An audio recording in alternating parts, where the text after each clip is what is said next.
Hello guys, সবাইকে জানাই আসসালামু আলাইকুম। আশা করি সবাই ভালো আছেন, আমিও ভালো আছি। সো গাইস, আজকে আরেকটি ভিডিও নিয়ে আপনাদের সামনে হাজির হয়েছি।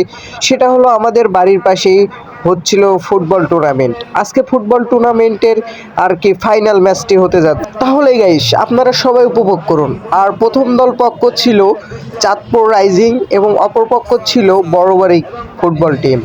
আসলে তারা দুর্দান্ত খেলেছিল। আসলে খেলতে খেলতে এক পর্যায়ে দেখা যায় যে ম্যাচটি ট্রাই ব্রেকারে চলে যায়। তাহলে আপনারা দেখুন ভিডিওটি, তাহলে বুঝতে পারবেন। আরেকটা বিষয় বলতে যাচ্ছি যে এখানে একটি টুইস্ট আছে, সেটা হলো যে আমাদের এখানে বিদেশি দুইজন প্লেয়ার এসে খেলছিল, তারা উপস্থিত ছিল, সেজন্য খেলাটা আরও জমজমাট হয়ে ওঠে।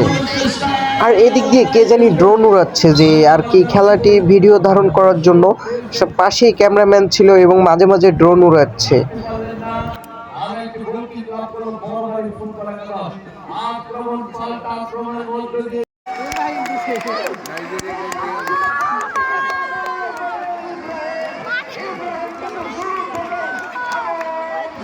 ইতিমধ্যে চাঁদপুর রাইজিং ফুটবল ক্লাবের গোল হয়ে যায় এবং অপরপক্ষেও তারা একটি গোল দিয়েছিল। দুজনে সমান সমান গোল, 1-1-1। সেজন্য আর কি খেলাটা উত্তেজিত আরো বেড়ে যায়।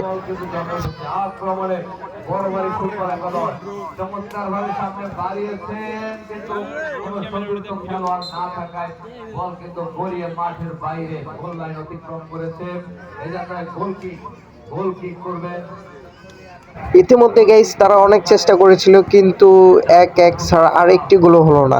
তাই কমিটির পক্ষ থেকে সিদ্ধান্ত নিল ট্রাই ব্রেকার। এখানে প্ল্যানটি দেওয়ার জন্য সবাই উপস্থিত হয়ে গেছিল এবং একটি গোলও হয়ে যায়। অবশেষে খেলার ফলাফল ছিল চাঁদপুর রাইজিং 4 এবং বড়বাড়ি 3। সেহেতু চাঁদপুর রাইজিং জিতে যাওয়ার কারণে ফুটবল টিম এখন তারা সেলিব্রেশন করার জন্য প্রস্তুত। আসলে অভিনন্দন, এরকম খেলা আমাদের মাঝে মাঝে হয়ে থাকে।